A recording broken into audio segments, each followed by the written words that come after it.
Hey everyone, and welcome to Method's Guide to Stormwatch for Fellowship's Early Access release. My name is Tactyks, and in this video I'll be taking you through the most dangerous trash mobs, giving you an easy beginner route, plus I'll walk you through the encounter with the final boss, Warlord Brogg. Note that all this information is based on the open beta, and it is possible that some things have changed since then, so just keep that in mind. Also, if you're interested in guides for the other dungeons or heroes, make sure you check out all the Fellowship videos we have on the Method YouTube channel. Otherwise, let's get right into it, starting with the man catcher mobs and their grip ability. As it sounds, this will target a player at range and pull them to the mob, dealing damage and slowing them in the process, but notably this will not target players if they stand within 15 yards of the man catcher itself, so ranged players, make sure you're standing in melee when these guys are part of a pack. Frequently joining these mobs are pillagers, which have no abilities of their own. However, whenever a mob dies nearby, they will gain stacks of a blood frenzy, increasing their haste, damage, and health. In order to minimize the effects of this stacking buff, you want to try and cleave packs down evenly when they're a part of them, and tanks will want to be ready to use defensives as mobs start to die and these guys get empowered. Another mob for tanks to be aware of is the Night Mist Cutthroat, who will occasionally teleport behind the tank and attempt to backstab them. Make sure you're watching for when this happens and reposition such that they aren't behind you. To make repositioning a little bit more difficult, we've got the Executioner mob, who doesn't do anything on lower level runs. However, once you reach Adept League and the Vare's Legacy affix is active, this mob will gain Executioner's Cleave, empowering all of its melee swings to cleave anyone in front of the mob, while also applying a stacking 5% damage taken increase. This makes it very important for the mob to be faced away from your group at all times. Plus, you'll need to keep an eye out on your stacks and either use a defensive when they're too high, or be ready to kite until your stacks drop, as this mob is immune to crowd control, but very slow and easy to outrun. In terms of casters in this initial area of the adventure, there are a couple for you to be aware of. The first is the Profane Invoker, who just spams Shadow Bolt on the tank, which you can put your spare interrupts into. When Vare's Legacy is active, this mob gains the Wither cast, which puts a magic dot on a random player, so you can use an interrupt or CC to stop this cast, or you can dispel the dot when it goes out. The other caster is the Ashen Arsonist, and their main ability is Flame Blast, which aims a frontal towards the tank, so you want to make sure this mob is faced away from your group, and then the tank can step out of the cone effect itself. You can also opt to use an interrupt or CC to stop these casts entirely, but I'd recommend using them on some of the other abilities instead, since you can just face this frontal away from your group. A perfect ability to use them on would be the Vare's Legacy ability these mobs have in Big Uga Flame, which, similar to Wither, will put out a dot on a random player. So once again, you've got three options: interrupt, CC, or dispel. Finally, there are some dire rats near the start of the instance, and these guys have relatively low health, but will gain the Death Throes buff when pushed below 50%, causing them to fixate a random player and heal based on their damage done, so be ready to kite or use CCs when this happens. Now, unlike most adventures, you're actually going to encounter the final boss halfway through the instance, as Warlord Brogg is waiting for you on the bridge outside the main encampment. You won't need to kill him here, but you will need to fight him until he reaches 80% health, at which point he'll retreat and you can continue onwards.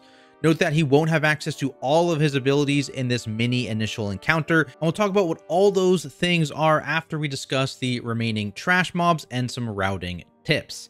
Starting with the trash inside the stronghold, along with some of those already mentioned mobs, you're going to encounter some Bully Bashers, which is another CC immune mob that has a tank hit in Bully Bash, so use defensives as needed on that. And note that when Vare's Legacy is active, you'll also want to assign an interrupt to each of them to stop the Together Strong cast, which will buff all nearby mobs, granting them a 20% DR, so something you definitely want to avoid.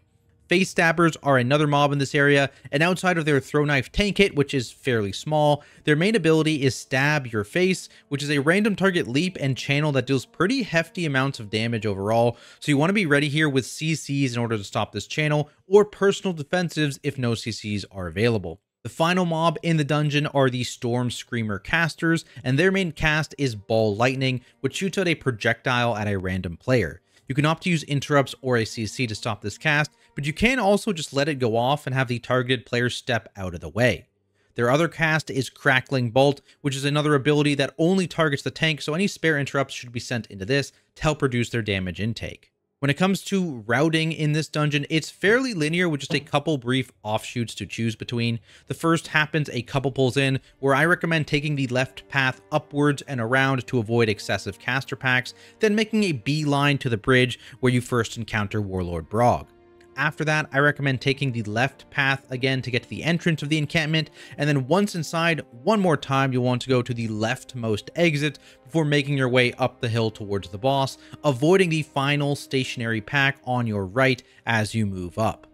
That brings us to Warlord Brogg himself, who, as I mentioned, you encounter twice in this adventure, once on that bridge halfway through until you get him to 80% health, then again at the end from 80% to 0. In both cases, he has a couple of interrupts to be aware of, with the most important one being Dread Arc, which deals a moderate hit of damage to your entire group, so you want to make sure every single one of these casts has an interrupt assigned to it. His other cast is Charged Bolt, which deals a slightly smaller hit to just a single player, so once again, you want to interrupt as many of these as possible, but it's not as big a deal if one of them does go off, especially if the target is already aware and uses a defensive. Another ability you'll encounter in both phases is his tank ability, Forked Lightning, which channels heavy damage in a frontal cone centered on the tank. Make sure you are pointing this away from your group, but beware that you cannot avoid it yourself, so tanks will want to be ready with a strong defensive rotation for each of these casts, and healers want to make sure they are putting some extra love into them during this channel. The Veer's Legacy ability here is also shared between both boss phases, and that is a group soak called Lightning Rod. This targets a random player and deals heavy damage split between everyone inside the soak for 12 seconds, so you want to make sure you're staggering group defensives and healing cooldowns to survive every single one of these casts. It's especially important to keep interrupts on the boss while this group soak is out, as letting one go off during this heavy group damage is an easy way to lose players. Now, on top of all of these abilities, the boss also gains 3 more in the final encounter at the end of the adventure. First up is a passive called Storm Conduit, which just deals random target damage every couple seconds until the boss is defeated, so just some extra group damage here for healers to be aware of. Next up, you'll need to watch out for the Raiders ability, which calls 2 man catchers to aid the boss, who keep their grip ability that we mentioned earlier. Tanks want to quickly pick these mobs up, and everyone else want to make sure they stay within 15 yards of them in order to prevent the grip ability from casting. Finally, there's the Perfect Storm ability, which creates a large AoE around the boss that explodes after a few seconds, so everyone will need to be ready to quickly move out of this effect. This does sometimes overlap with other mechanics like man catchers being alive or the Lightning Rod group soak, so you want to make sure that your group stays together and runs in the same direction to avoid the AoE, which will help in both situations as you'll stay within 15 yards of the man catcher to prevent their grip, and you'll stay together for the group soak. But that is it for this guide video. Hopefully you learned something, and if you did, be sure to leave a like and subscribe for more Fellowship guides covering all the dungeons and heroes available in early access. My name is Tactyks, signing off until next time. Good luck out there, fellows.